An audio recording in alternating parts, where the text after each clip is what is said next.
Good afternoon, everybody.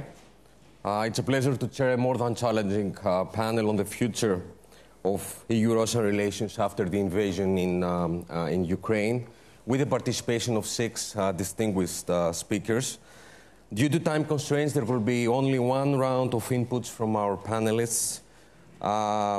So cutting to the chase, my work is a little bit to set the terrain for your presentations by trying to connect the dots between past, present, and future.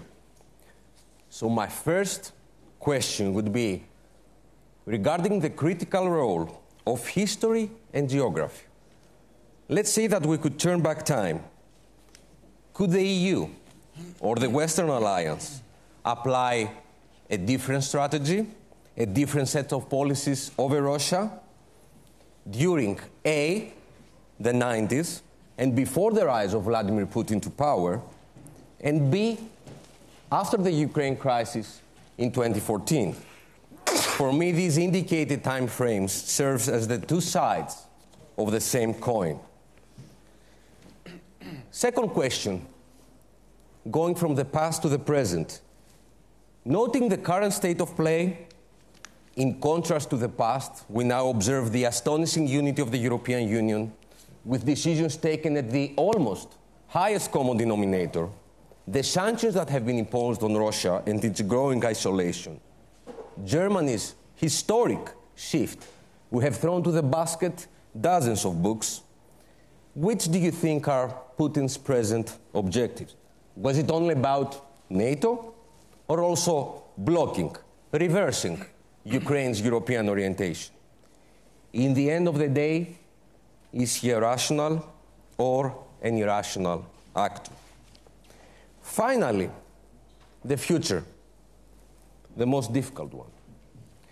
When it comes to post-war and the way forward in the years ahead, will Russia have another chance of revisiting its European prospects? We have studied Russia's pendulum swinging between East and West. Does the EU have an interest to encourage such a course of action? Or on the contrary, should it maximize its pressure over Russia with the hope of regime change? On top of that, what is your approach in a potential Sino-Russian heavy alliance, which amongst others would complicate US but also Europe? US strategy of identifying only China as its primary rival in the long run and place Moscow as Beijing's, with no alternatives than to become China's junior partner. These are the 3 questions.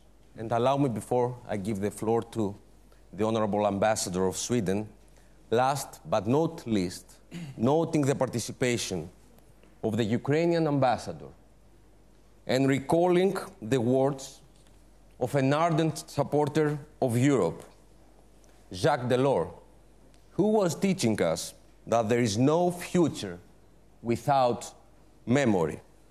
Allow me, with my dual hat, both as a Greek and as a European, to express my gratitude to the heroic peoples of Ukraine who are teaching us here in Europe a much-needed crash course on patriotism, resistance, and above all, dignity.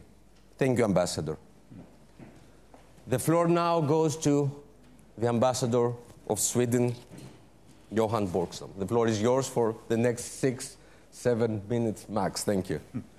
Okay, dear Sotiris, thank you very much for this invitation. You certainly put a lot of on the table to unpack. Let me also start with condolences to my dear colleague, Ambassador Sergii, for the latest Russian atrocity at the Kramatorsk railway station. Now, the question about what the EU, the broader West, could possibly have done differently. As they say, hindsight is always 20/20, and of course we could have done things differently. But let me be very clear. I find the discourse that you sometimes hear that the West is somehow indirectly to blame for the war in Ukraine, Putin was pushed into a corner, expanding the NATO to the Baltic states was somehow reckless. I find that discourse utterly pathetic. The main error, as I see it, on behalf of the West was to be for far too long too starry-eyed about the nature of the regime in the Kremlin. We watched assassinations of dissidents inside Russia, outside Russia. We watched the Russian war machine in action in Chechnya, Georgia, Crimea, eastern Ukraine, and still the coin somehow didn't drop. We chose to believe, we chose to become ever more dependent on Russian oil and gas, and of course, this encouraged Putin. So the idea that no one could have known, no one could have imagined what was to unfold on the 24th of February, that's simply not true. And I mean, just ask any of our Eastern European friends in the European Union. I mean, they are not surprised at what took place on the 24th of February. They are not surprised at what is unfolding now. Now, when we look at Putin's so-called objectives, we have to understand that Russia's criminal war in Ukraine, it was never about whether Ukraine would be allowed to join NATO or not. For Putin, this is about the existence of the Ukrainian nation. It's about the existence of Ukraine as an independent sovereign nation. He sees an independent Ukraine, whether it's a NATO member or not, as an aberration that needs to be corrected. This has been made perfectly clear in speeches by Vladimir Putin's cronies, and in the official propaganda now being churned out in Moscow. And of course, the objectives of Putin extend far beyond Ukraine. And I think you should all ask yourselves, do you seriously believe that Estonia, Latvia, and Lithuania would feel that they would be more secure now if they hadn't joined NATO in 2004? Then when it comes to whether he's a rational actor or not, I mean, I think he was rational in the sense that he based the decision to invade Ukraine on what he thought he knew. He thought that Ukraine would collapse like a house of cards, that the West would grudgingly move on and accept. And he thought that a minimal number of Russian servicemen would lose their lives. But the three fundamental errors of Putin here was to underestimate the will and capacity of the Ukrainian people to fight back. He underestimated the will of the West to move swiftly with sanctions and military and humanitarian support to Ukraine.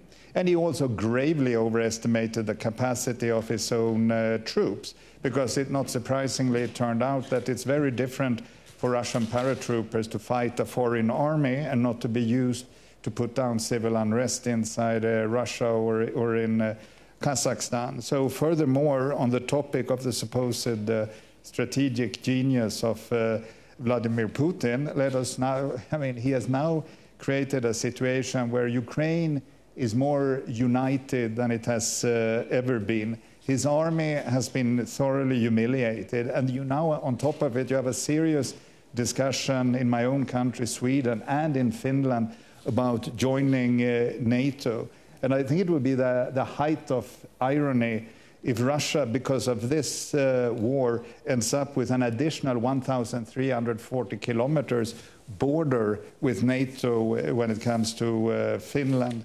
And then when it comes to, Russia's European prospects, so to speak, of course they have a chance to revisit those European prospects, but that presupposes an immediate cessation of hostilities, a retreat from all occupied territories in Ukraine. It presupposes that the guilty of the war crimes that have been committed and are being committed are all prosecuted. And until that day, the sanctions will have to remain in place. They will have to be made more far-reaching, more effective. And we have to remember that the sanctions are not about forcing regime change in Moscow. The objective of the sanctions is to thwart the Russians' abilities to continue the war in Ukraine. The most important thing I would say for the European Union is that we all know that one day, one way or the other, the arms will grow, the weapons will grow silent in Ukraine. And for the European Union, it now has to be on the top of the priority list to start preparing for the reconstruction of Ukraine, both Ukraine's infrastructure, but also the institutional infrastructure of Ukraine. And some of you will have heard former Swedish Prime Minister Carl Bildt, who is here in Delphi these days, referring to start planning for a Ukraine 2.0, and I think we should take him very seriously. When it comes to the so-called Sino-Russian partnership, I mean, we have to remember that this partnership between Russia and China is not a marriage of love. It's based on a shared sense of having been disrespected by the West. But I don't think that this will necessarily be particularly stable over time. Remember that Russia's trade with China is the equivalent of 10% of China's trade with the European Union and the United States. I find it difficult to believe that China will be willing to pay just any price to be closely associated with what more and more resembles a pariah state. And remember, finally, Russia is a very poor country. This is a country where 40% of the population do not have running water in their homes. It has a population that is 14 times the size of Sweden's, but it has a GDP that is not even 3 times the size of Sweden's GDP, a country of 10 million. So that's where we are. Thank you very much, Sotiris. Thank you so much, Ambassador. The floor now to Ambassador Shutenko from Ukraine. You have 6 minutes. Thank you. Thank you very much, and thank you for the words of solidarity, and especially what happened today in Kramatorsk. But the theme of this discussion is different. And first of all, I would like to note that the whole forum in Delphi is about, I mean, at some extent touches Ukraine, and now you have the very 6-7 minutes opportunity to listen about Ukraine from the Ukrainian, which quite use this chance. Still, there are many panels on Ukraine. On Ukraine without Ukraine. I mean, without Ukrainian being present. But anyway. And it also pleases me that this panel is about EU-Russia relations, meaning that in this forum, we're already part of the European Union. And I believe that this good move will move into Brussels, and soon we will be a full-fledged member of the EU. I don't want to tell you about recent and events in Ukraine. You already know that very well from mass media and from other presenters. What could have done European Union? Now we have listened a lot of statements from the experts, from the security services, from others, that they had miscalculated Russia.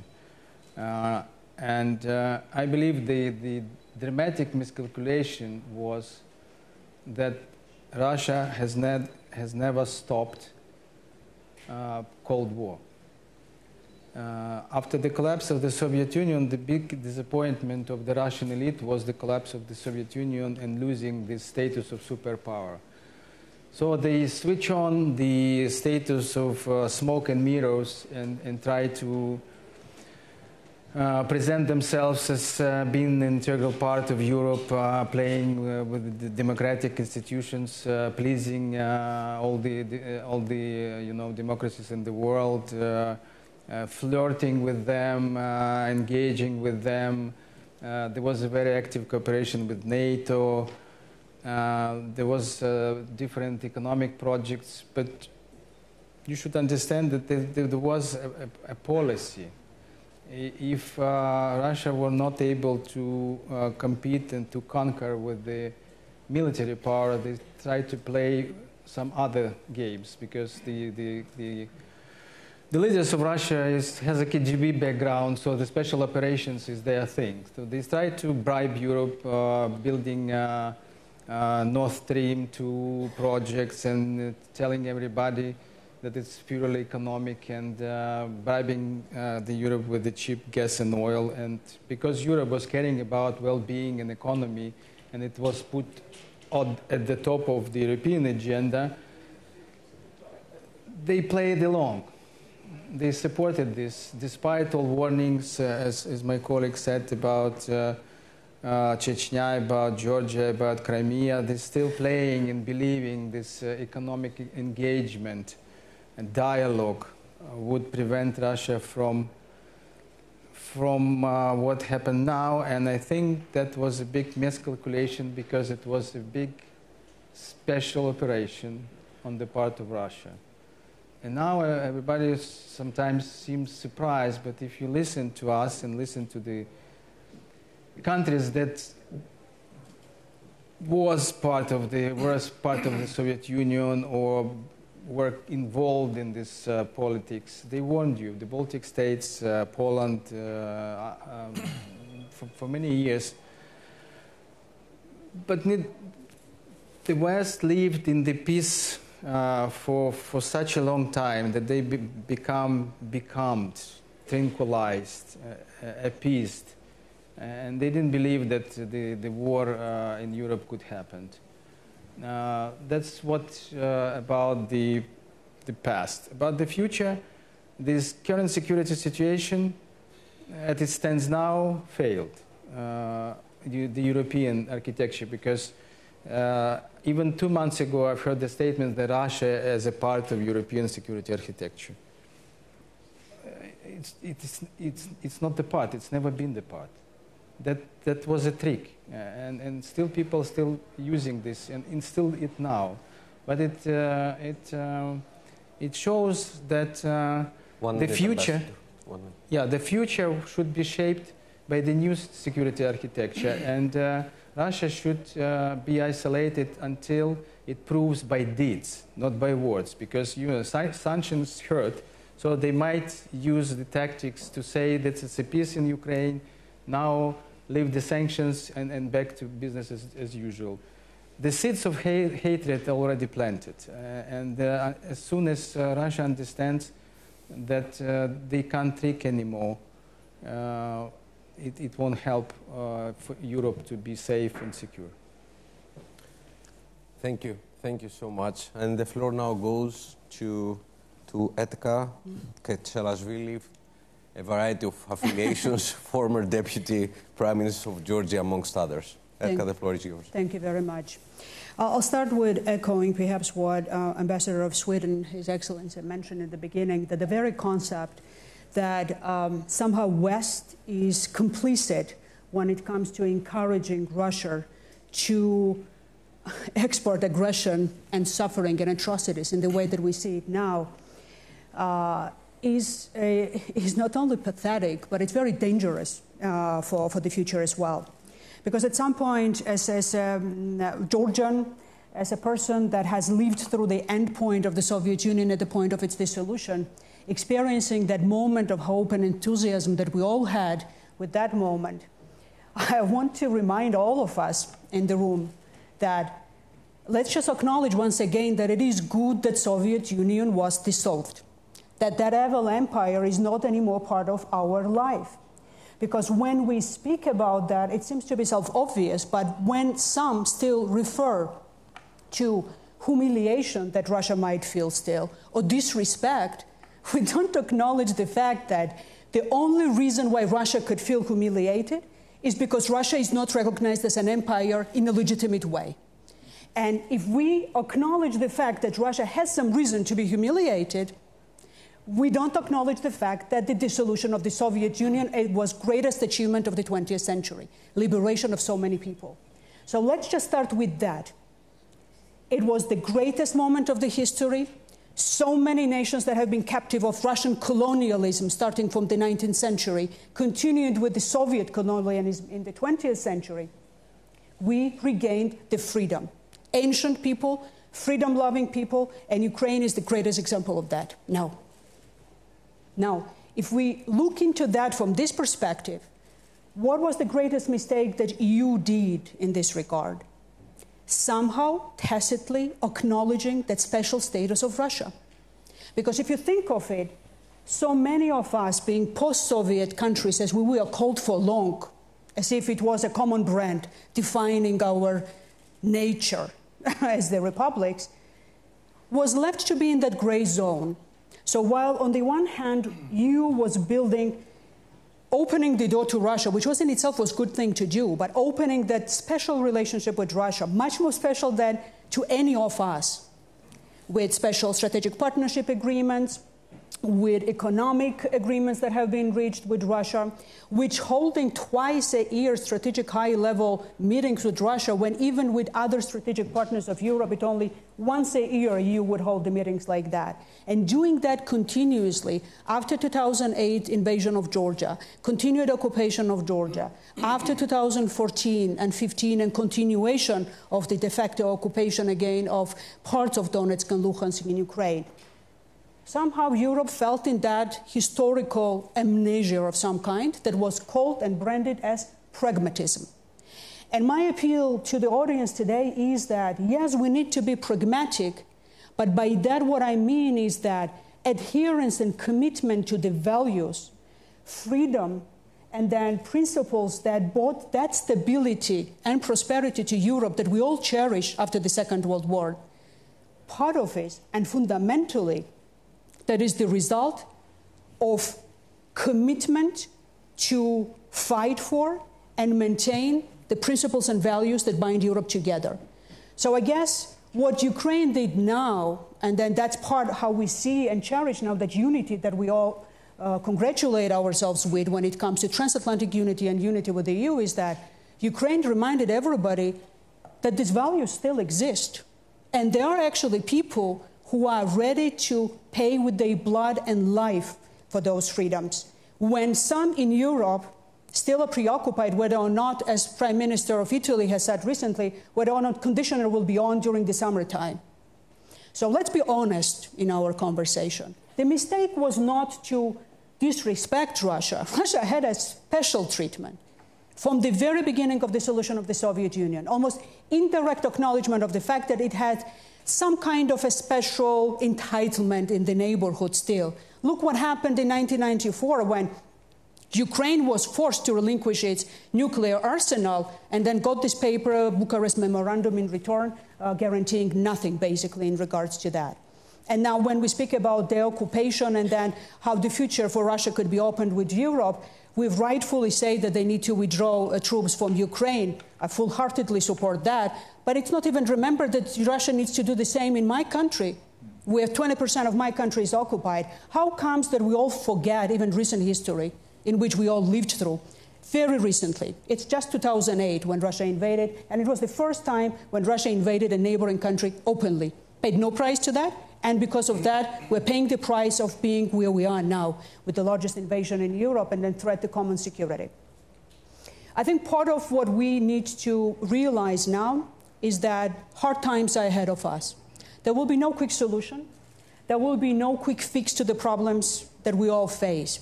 But one thing that is determinative, so to say, for us to have the chance, and for Russia in the future to have a chance, to start to be one step ahead of Russia.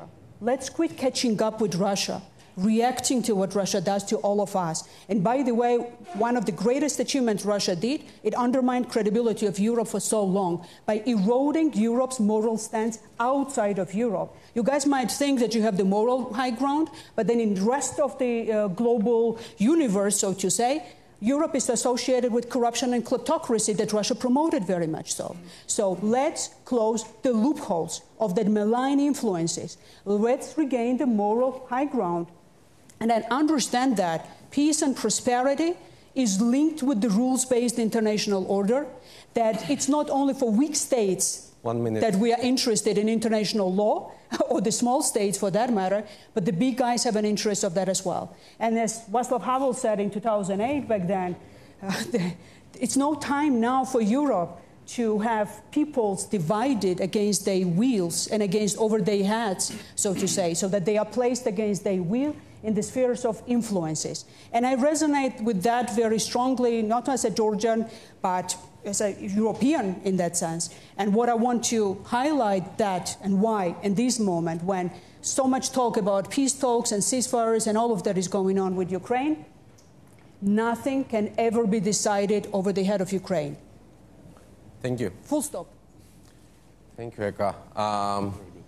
I just wanted to echo and maybe some commentary from our last three speakers. Although the three of you touched a lot about the 90s, nobody really talked about what may happen in different manner after 2014, especially as Eka has mentioned, with countries that have open business with their imperial past.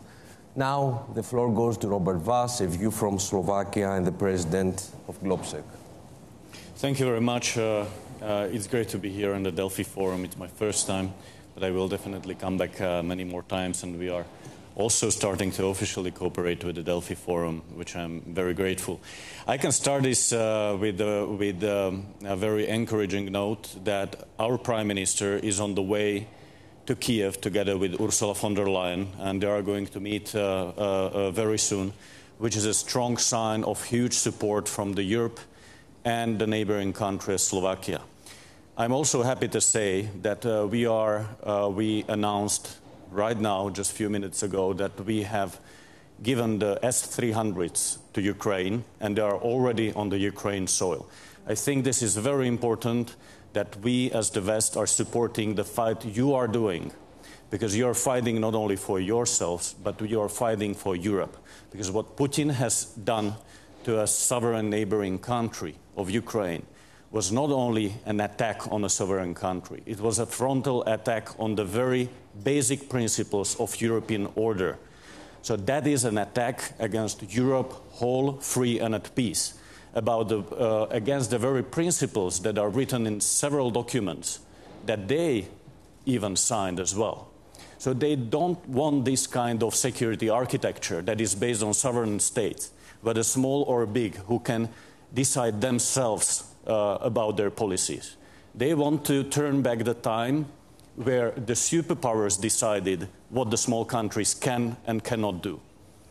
And if we compromise in this war, we will lose in long term. So there is no time to compromise even a centimeter, an inch of it. We thought that freedom and security is given in Europe, and this kind of war will never return on Europe. Actually, it is here. And you are paying, as Ukrainians, with your blood for what we take as guaranteed. So it is our moral obligation to help you with your fight, because if they don't stop there, they will go further to Europe. And we've seen this in the history. So where did we make mistakes? We made a lot of mistakes, not by enlarging NATO, but we made mistakes by not enlarging it enough, for example, for Georgia, etc. Because what Russia understands is a language of power. Language of power. That's what they really understand. But what I want to say here, that this is a real game changer. This war ends the so-called post-Cold War era. And this is a completely new reality of international affairs, where we will be confronted for decades in a divided world and in a confrontation. So we have to be prepared for it. And we have to be prepared for a new reality that for peace we will have to pay. And it will be costly. We will not live again in a world where we will not pay for our peace. We had unprecedented 70 years of relative peace because of NATO and EU. And Russia wants to challenge that, and we cannot give up on this. What are Putin's objectives right now, and whether he is rational or irrational? I would say he is very irrational from our standpoint of view, but very consistent. He was very consistent in long term, saying that Ukraine has no right to exist. The real provocation on Russia is the very fact of existence of Ukraine as such.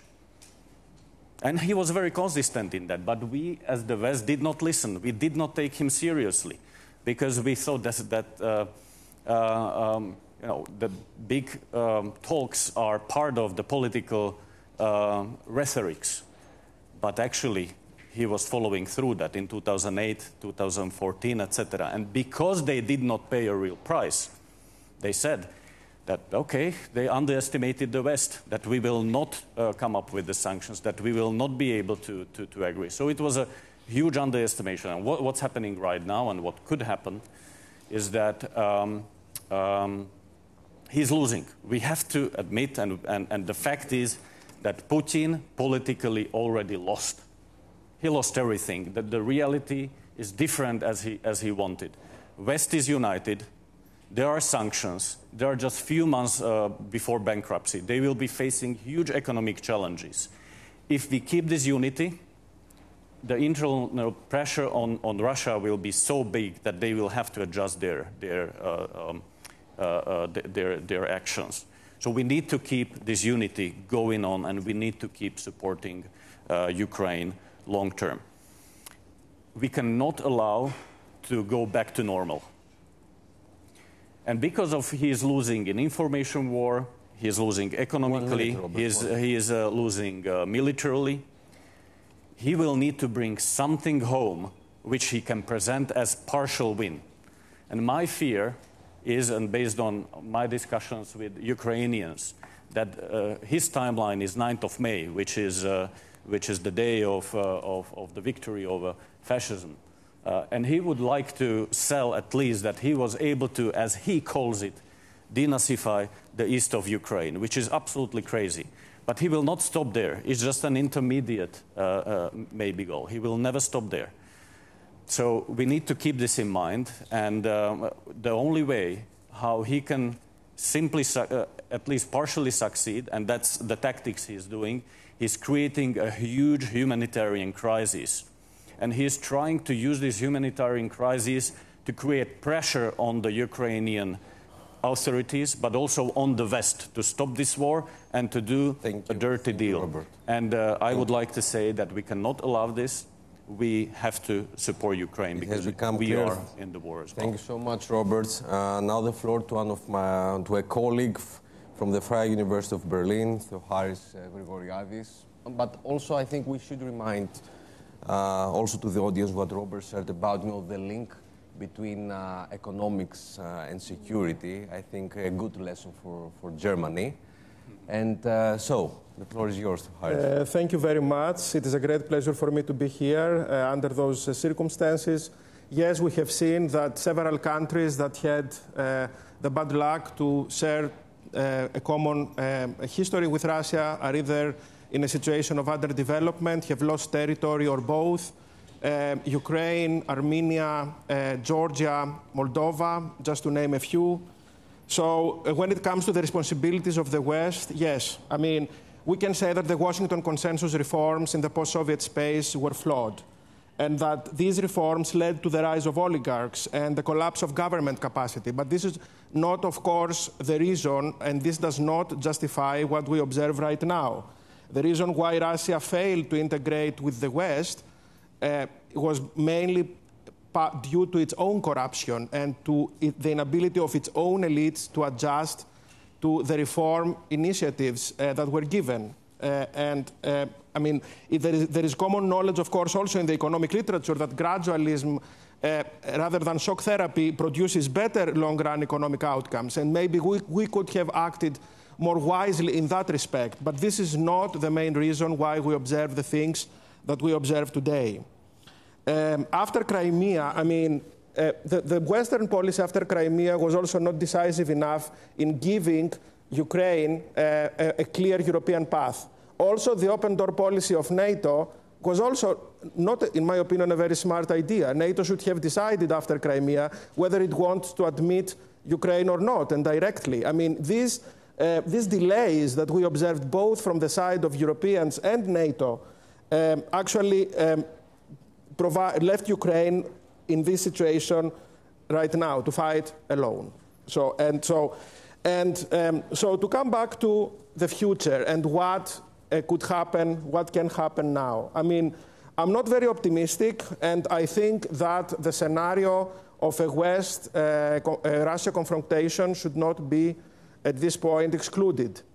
So Putin's goal is clear. He wants to impose, he wants to annihilate Ukrainian sovereignty, and he will do that if we do not stop him. And we need to be able to take very hard decisions at this point. I mean, we observe the Syrian scenario unfolding in front of our eyes again, but with much more unforeseeable consequences. So the question is what we want to do, and we need to do it fast. We need to support Ukraine more directly. So regarding the alliance with China and Iran, China and Russia are voting the same things in the Security Council. The last 10 years at least, we observe a clear parallelism of Russian and Chinese foreign policy. It's basically like one actor. And also Iran has been under the Russian umbrella. Russia has taken opportunity of the West's inaction with respect to the nuclear program. So, nevertheless, I would also say that this alliance with China in particular may exist at a political level, but at an economic level, I would not say that it has lots of perspective, because China wants to maintain its dominant status in the world economy.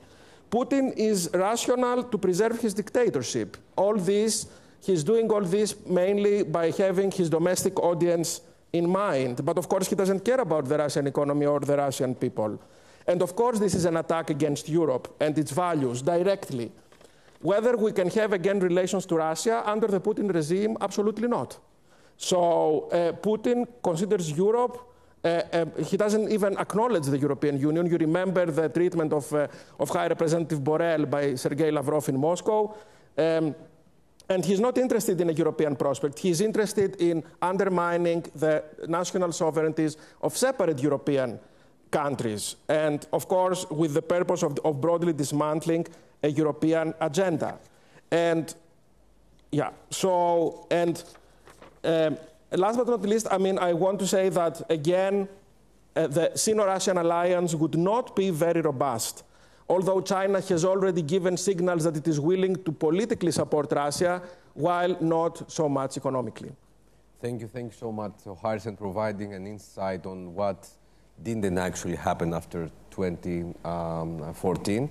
And our last speaker, Ronald Meinardus from Greek ELIAMEP. Ronald.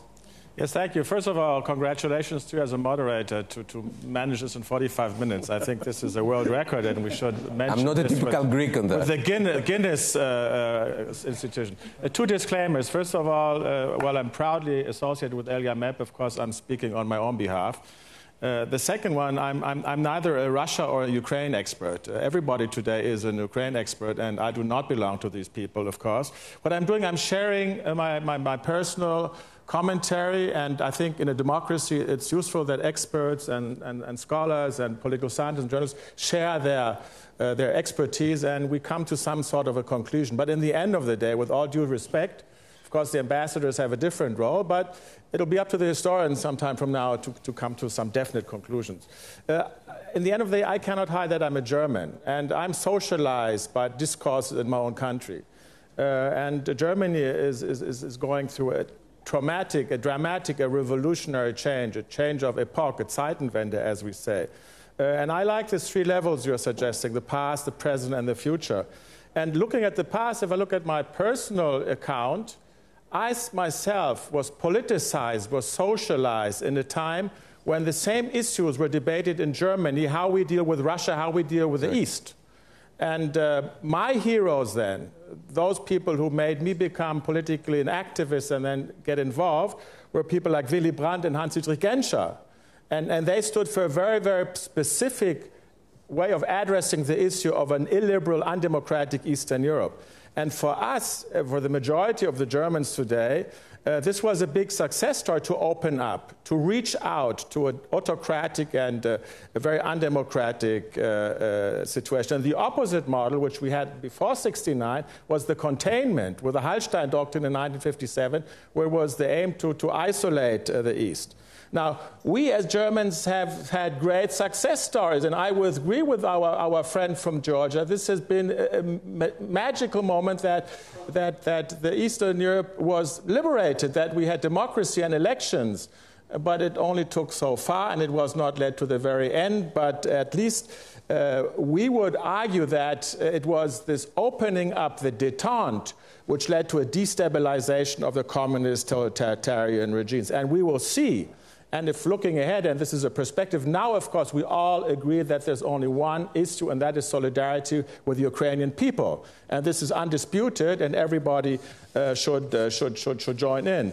But there will we will expect to see a time when the wars ended.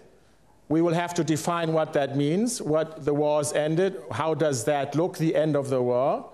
And then we will start discussing in serious, the governments will discuss in serious, how do you deal with Russia? Because Russia happens to be there. It happens to be a big country. And then I would predict, with all due respect, that we will have the same debates as we had in the 50s and the 60s over camps saying we have to isolate these guys and we do not have to do anything with them. And there will be another camp which would say, no, we have to reach out.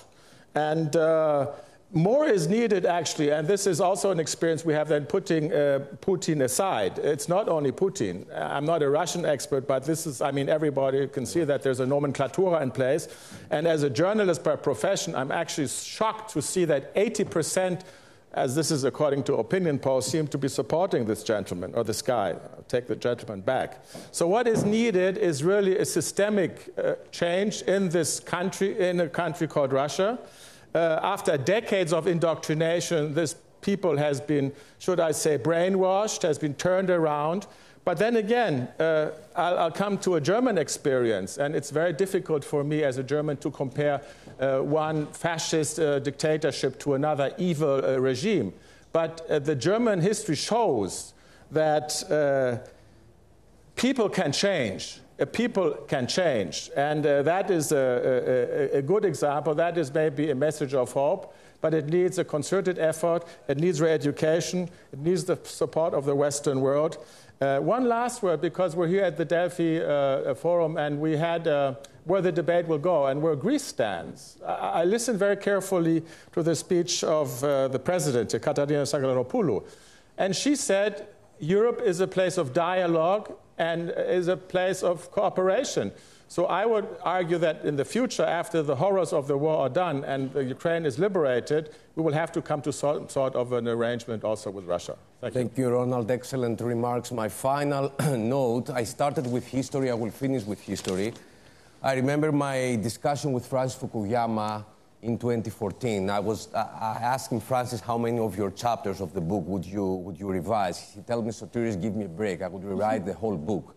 The good thing with democracies is that we learn from our mistakes. And that was a mistake. So as Ronald told us, referring also to Sakellaropoulou, the president of the Hellenic Republic, in order for Europe to continue providing the diner and not allowing a member of the European family to become dinner, we need to learn from our mistakes. Thank you all so much.